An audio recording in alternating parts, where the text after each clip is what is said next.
तो दोस्तों, जैसा कि आप स्क्रीन पर देख रहे हैं, आज हम लोग फरवरी 2025 के प्रतियोगिता दर्पण से आर्थिक घटना का हम लोग अध्ययन करेंगे। और इसमें जो सबसे महत्वपूर्ण प्रश्न है, जो किसी भी प्रतियोगी परीक्षा के लिए जो इम्पोर्टेंट है, उसको हम लोग कवर करेंगे।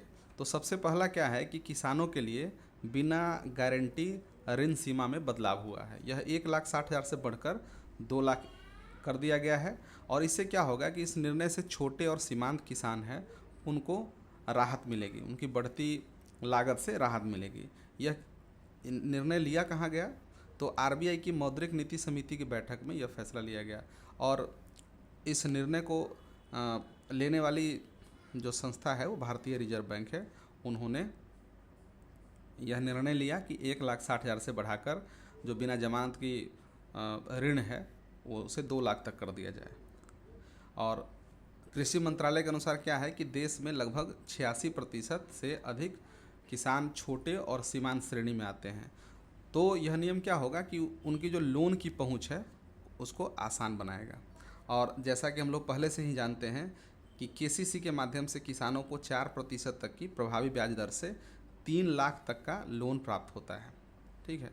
और यह है कि केसीसी के लिए आवेदन बैंक या सरकारी प्लेटफॉर्म की आधिकारिक वेबसाइट पर किया जा सकता है, जिसमें क्या होता है कि पहचान, खेती का विवरण, आधार कार्ड, पैन कार्ड, भूमि रिकॉर्ड और बैंक विवरण जैसे दस्तावेज आवश्यक होते हैं। तो हम लोग के लिए इम्पोर्टेंट क्या है कि किसानों के लिए बिना गारंटी ऋण की सीमा में बदलाव हुआ है। यह 1,60,000 से बढ़ाकर 2 लाख कर दिया गया है और इससे छोटे और सीमांत किसानों को मदद मिलेगी। ठीक है, आगे बढ़ते हैं। और एक प्रमुख खबर था प्रतियोगिता दर्पण के इस अंक में कि बैंकिंग कानून संशोधन विधेयक जो है वो लोकसभा में पारित हुआ था। तो इसे हम लोग देखते हैं कि इस विधेयक जो है 5 बैंकिंग कानूनों में बदलाव लाता है। और इसे क्या है कि लोकसभा में पारित किया गया है। इसका मुख्य उद्देश्य क्या है? इसका मुख्य उद्देश्य है कि बैंक जो एडमिनिस्ट्रेशन है उसे सशक्त बनाना, आरबीआई को बैंकों द्वारा रिपोर्टिंग में स्टेबिलिटी प्रदान करना, जमाकर्ताओं के लिए बेहतर सुरक्षा सुनिश्चित करना, सार्वजनिक क्षेत्र के बैंकों में ऑडिट गुणवत्ता में सुधार करना और सहकारी बैंकों में गैर कार्यकारी निदेशकों के कार्यकाल को बढ़ाना। ये सभी प्रमुख उद्देश्य है। तो ये काफ़ी महत्वपूर्ण है। अगर मेंस के दृष्टिकोण से देखें, अगर आप किसी भी पीसीएस में की तैयारी कर रहे हैं और मेंस राइटिंग तो करना पड़ेगा आपको, तो जो डिस्क्रिप्टिव राइटिंग है उसमें यह प्रश्न काफ़ी महत्वपूर्ण हो जाता है। और आपको जो महत्वपूर्ण उद्देश्य यहाँ है ये आपको काफ़ी मदद करेंगे। तो इसे एक बार फिर से देखिए कि इसका मुख्य उद्देश्य क्या है कि बैंक शासन को मजबूत करना, आरबीआई को बैंकों द्वारा रिपोर्टिंग में स्थिरता प्रदान करना, जमाकर्ताओं के लिए बेहतर सुरक्षा सुनिश्चित करना, सार्वजनिक क्षेत्र के जो बैंक है उसमें ऑडिट की गुणवत्ता में सुधार करना और सहकारी बैंक में क्या करना है, गैर कार्यकारी निदेशकों को कार्यकाल को बढ़ाना है। तो कुल 19 संशोधन किए गए हैं, जिनमें से अधिकतम 12 जो है वो बैंकिंग विनियमन अधिनियम 1949 में है।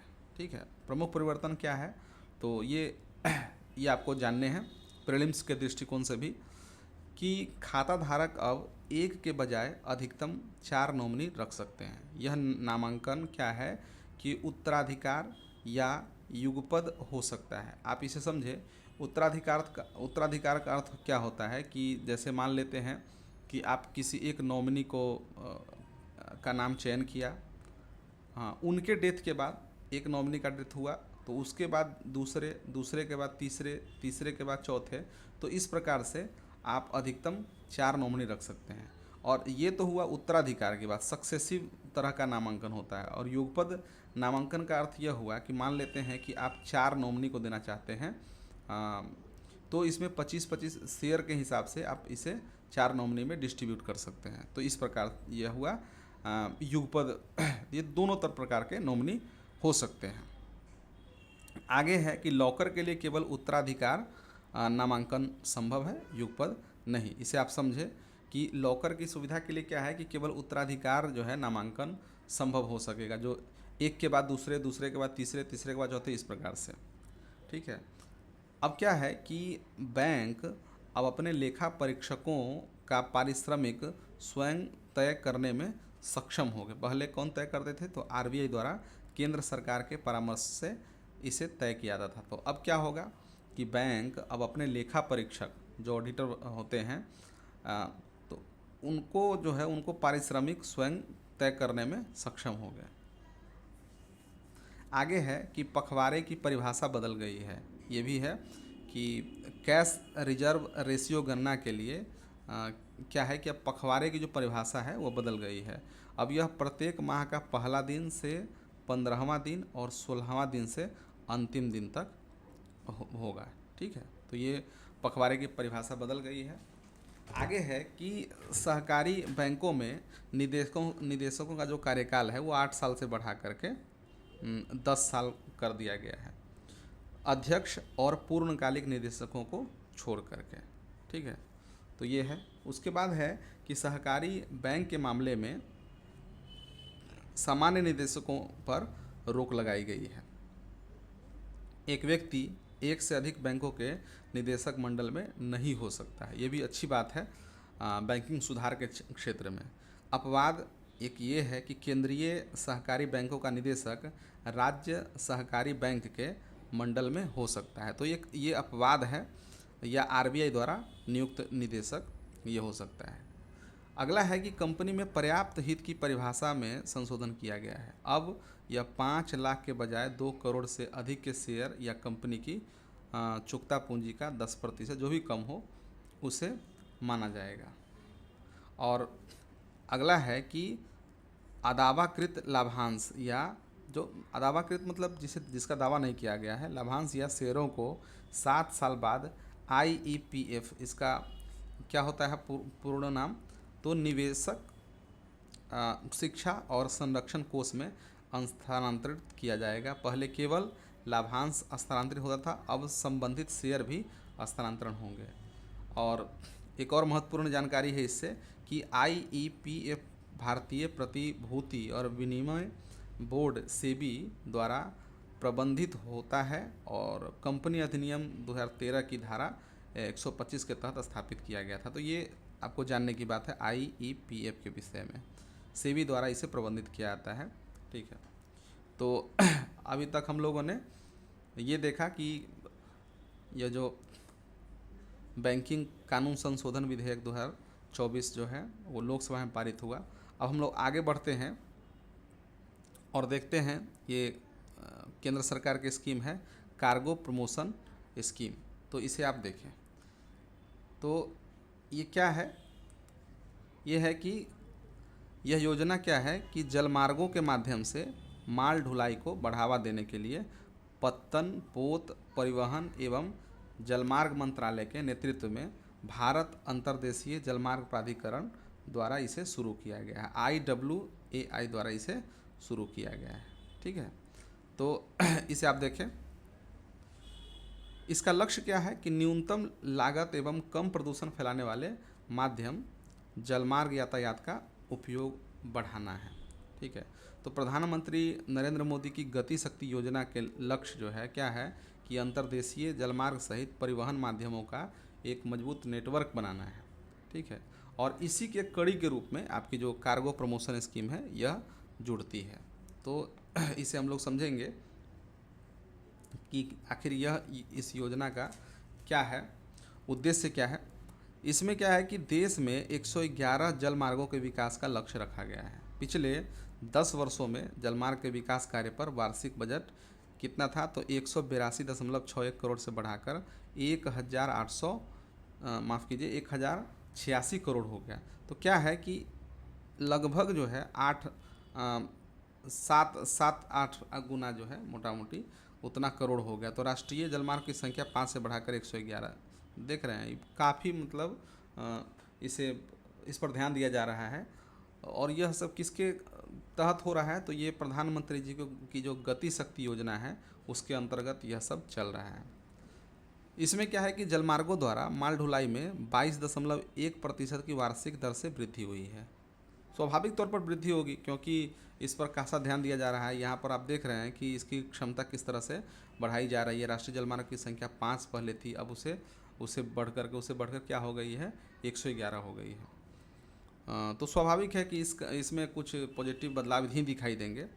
योजना के तहत क्या है कि रेल एवं सड़क मार्ग की जगह जलमार्ग से माल ढुलाई के लिए कार्गो ऑनर्स को, जो कार्गो के मालिक है को, जलमार्ग ऑपरेटिंग एक्सपेंडिचर में 35% तक की छूट दी जा रही है। तो इसे प्रमोट किया जा रहा है ताकि जलमार्गों द्वारा माल ढुलाई का काम जो है अधिक से अधिक हो। इससे क्या होगा, इससे काफ़ी फ़ायदा होगा।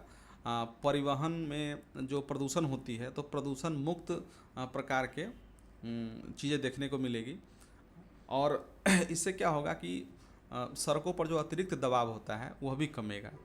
तो ये है कि 35% तक की छूट दी जा रही है। यह योजना 300 किलोमीटर से अधिक दूरी की माल ढुलाई के लिए लागू होगी। तो यह भी आपको ध्यान रखने हैं कि इसकी जो सीमा है वो 300 किलोमीटर है, इससे अधिक दूरी के लिए माल ढुलाई के लिए है।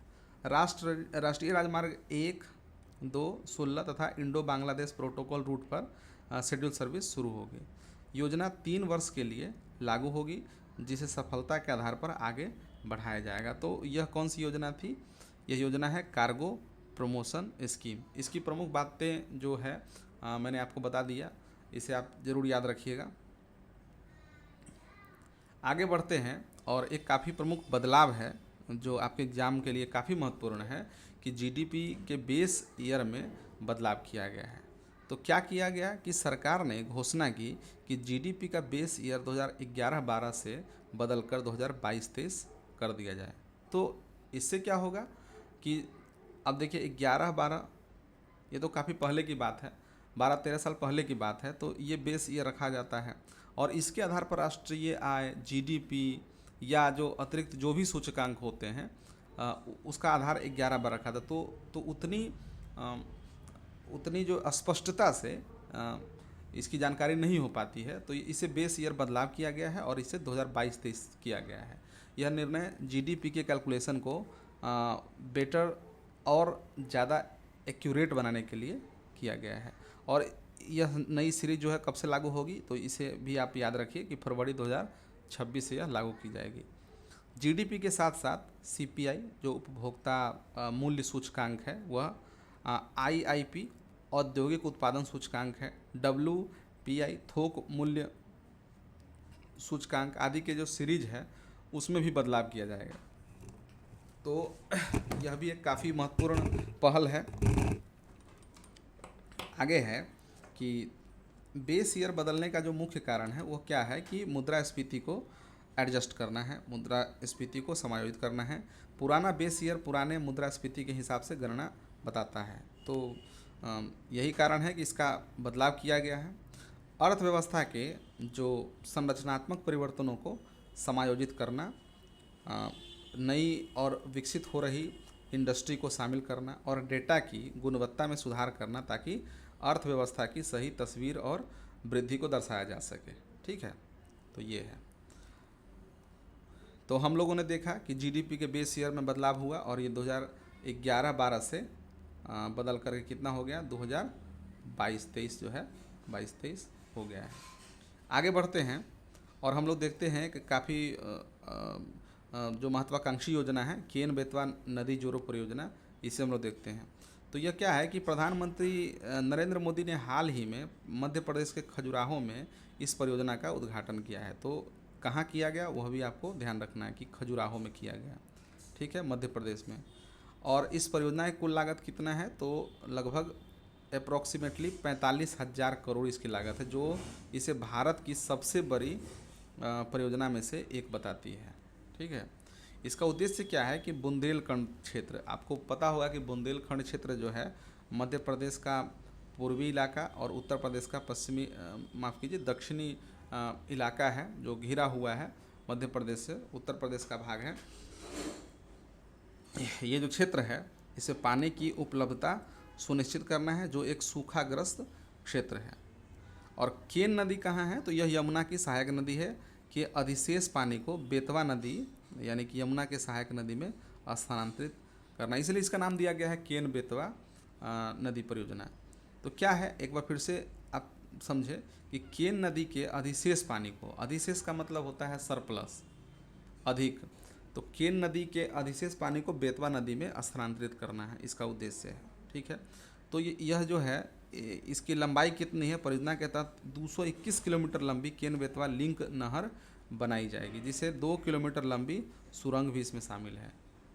तो समझ सकते हैं कि विशालता कितनी है, और इसीलिए तो इसका जो बजट है वो 45,000 करोड़ है। तो इसे भी आप ध्यान रखिए, 221 किलोमीटर लंबी केन बेतवा लिंक नहर बनाई जाएगी, जिसमें क्या होगा कि 2 किलोमीटर लंबी सुरंग भी होगी। इसके अलावा केन नदी पर धौन डैम बनाया जाएगा, तो ये भी इम्पोर्टेंट है, आप इसे याद रखिएगा कि आपसे पूछ ले जाए कि धौन डैम कहाँ है। ठीक है, तो केन नदी पर धौन डैम बनाया जाएगा। परियोजना का उद्देश्य क्या है कि 10.62 लाख हेक्टेयर भूमि की सिंचाई करना, सिंचाई इसका उद्देश्य है। 62 लाख लोगों को पेयजल उपलब्ध कराना, और बिजली जल विद्युत परियोजना 103 मेगावाट जल विद्युत और 27 मेगावाट सौर उत्पादन का इसका लक्ष्य है। तो इसका उद्देश्य आप समझ लें कि एक तो सिंचाई है इसका उद्देश्य, दूसरा है पेयजल, ठीक है, तीसरा है जल विद्युत। तो सिंचाई, पेयजल और जल विद्युत, जल विद्युत और ऊर्जा, मतलब ये कह सकते हैं कि ऊर्जा, सिंचाई और पेयजल इस परियोजना का मुख्य उद्देश्य है। यह भारत सरकार की 30 नदी लिंक परियोजनाओं में से एक है। ऐतिहासिक पृष्ठभूमि इसका देख लेते हैं कि 2005 में त्रिपक्षीय समझौते पर हस्ताक्षर किया गया था। 2008 में राष्ट्रीय परियोजना इसे घोषित किया गया था। 2021 में मध्य प्रदेश और उत्तर प्रदेश सरकारों के बीच आधिकारिक समझौते पर इसका हस्ताक्षर हुआ था। इसके लिए कुछ पर्यावरणीय चिंताएं भी है।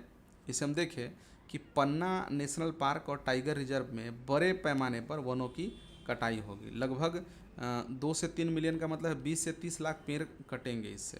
ठीक है, पार्क का जो 98 वर्ग किलोमीटर का जो क्षेत्र है उसके डूबने के अनुमान लगाया गया है। ठीक है, तो यह काफ़ी एक चिंताजनक बात भी है, इसीलिए काफ़ी विवादास्पद यह परियोजना है। केन क्या है कि घड़ियाल अभयारण्य और गिद्धों के घोंसले पर नकारात्मक प्रभाव डालेगा। ठीक है, तो ये कुछ बातें हैं जो अगर आप डिस्क्रिप्टिव राइटिंग करते हैं तो आपको पर्यावरणीय चिंता में के रूप में इसे लिखा जाएगा। तो किसी भी चीज़ का, किसी भी योजना का हमें केवल सकारात्मक पक्ष ही नहीं देखना, उसका नकारात्मक पक्ष भी देखना चाहिए। तो हम इसे देख रहे हैं कि इसके कुछ नकारात्मक पक्ष भी हैं। खैर, आगे बढ़ते हैं, और ये है कि IIT बॉम्बे के एक अध्ययन के अनुसार केन नदी के आसपास के क्षेत्र में औसत वर्षा में 12% की कमी भी आ सकती है। ये कुछ चिंताजनक बातें हैं। इसके अलावा है कि सामाजिक प्रभाव भी है। दौधर बांध के कारण, जो आप ऊपर ही पढ़े होंगे, दौधर बांध, ठीक है, एक तो धौन बांध है, और दौधर बांध क्या होगा कि दौधर बांध इसमें है कि इसके कारण 10 गांव प्रभावित होंगे, जिसमें छतरपुर जिले के 5,228 परिवार और पन्ना जिले के 1,400 परिवार विस्थापित होंगे। मुआवजे का निर्धारण को लेकर विरोध भी है। तो ये सब कुछ चुनौतियां हैं इस परियोजना के, तो इसे हम लोग देखेंगे। आगे है कि चीन में स्वर्ण भंडार की खोज की गई है। ठीक है, और एक पहलू यह भी निकल के आता था कि आ सकता है कि भारत के लिए एक क्या सीख है, वो हम लोग इसमें देखेंगे। तो चीन के हुनान प्रांत में दुनिया का सबसे बड़ा सोने का भंडार मिला है, जिसमें 1000 मीट्रिक टन हाई क्वालिटी अयस्क जो है शामिल है। ठीक है, हाई क्वालिटी अयस्क शामिल है। इस सोने का कुल अनुमानित जो कीमत है वो 6 लाख करोड़, लगभग 83-84 बिलियन है। ये डॉलर की बात की जा रही है। तो यह खोज चीन को स्वर्ण भंडार के मामले में जर्मनी के समकक्ष ला सकती है, जिससे उनकी अर्थव्यवस्था और मुद्रा मजबूत होगी तथा रोजगार का सृजन होगा। यह खोज अन्वेषण में निवेश पर महत्व पर प्रकाश डालती है, क्योंकि चीन जो है वो अपने अन्वेषण में काफ़ी निवेश कर रहा है, और इसका नतीजा है यह है कि उसने दुनिया का सबसे बड़ा स्वर्ण भंडार खोजा है। ठीक है, ये है। तो भारत में खनिजों के अन्वेषण की कमी है। हमें पता ही नहीं कि हमारे जिस धरती पर रहते हैं उसके नीचे कितना बड़ा खजाना दबा पड़ा है। तो भारत में कुल संसाधन का केवल 2% ही माइन किया गया है। अब जरा सोचें, और केवल 10% संसाधनों का पता चला है। 90% संसाधनों जैसे लिथियम, यूरेनियम के बारे में पता ही नहीं है कि वे कहाँ हैं। चीन और ऑस्ट्रेलिया जैसे देशों में बड़े पैमाने पर अन्वेषण में निवेश किया है। ठीक है, तो ये है।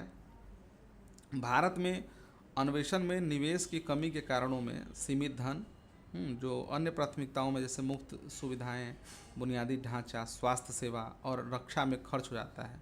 तो स्वाभाविक तौर है कि विकासशील देशों में काफ़ी इस पर खर्च जो है उसमें कटौती की ही जाएगी, क्योंकि भारत अभी विकासशील देशों की श्रेणी में है और यहाँ मुफ्त सुविधाएं, बुनियादी ढांचा जैसे सड़क, बिजली, इन सभी चीज़ों में, स्वास्थ्य में और खासकर रक्षा में खर्च होता है। तो इसलिए हम लोग क्या है ना कि अन्वेषण पर विशेष ध्यान नहीं दे पा रहे हैं।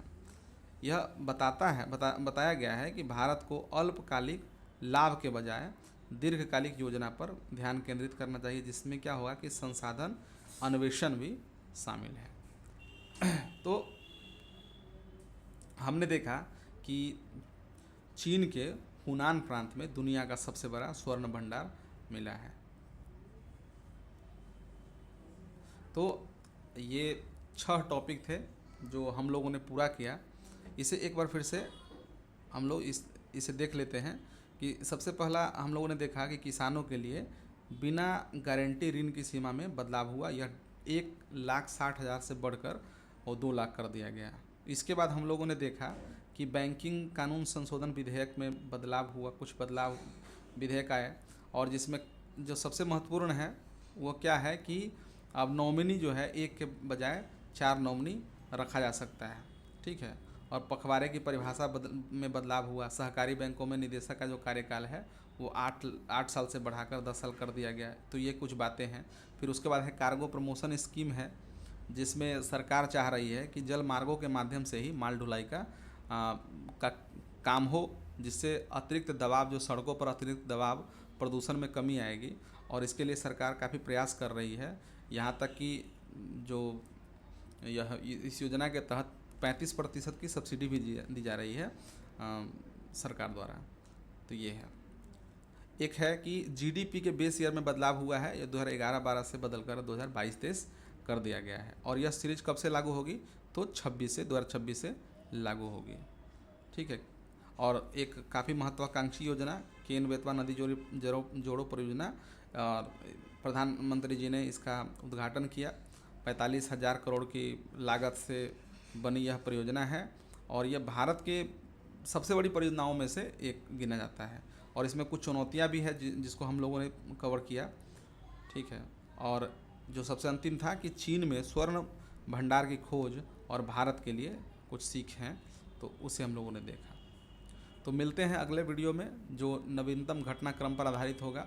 आप जानते होंगे कि प्रतियोगिता दर्पण की कई श्रेणियां होती है। प्रतियोगिता दर्पण में जो करंट अफेयर्स है उसकी कई श्रेणियां होती है, जिसमें कि सबसे पहला राष्ट्रीय घटनाक्रम, फिर अंतर्राष्ट्रीय घटनाक्रम, उसके बाद आर्थिक परिदृश्य, उसके बाद नवीनतम सामान्य ज्ञान और खेल परिदृश्य। तो इस प्रकार से 4-5 श्रेणियों में बटा होता है। तो इसे हम लोग बारी बारी से, जिस प्रकार जनवरी का हम लोगों ने पूरा किया उसी प्रकार से फरवरी का भी हम लोग पूरा करेंगे। और साथ ही मैं आपको एक पॉडकास्ट भी इससे जुड़ा हुआ एक पॉडकास्ट भी आपको मेरे चैनल पर प्राप्त हो जाएगा। तो मिलते हैं अगले वीडियो में। धन्यवाद।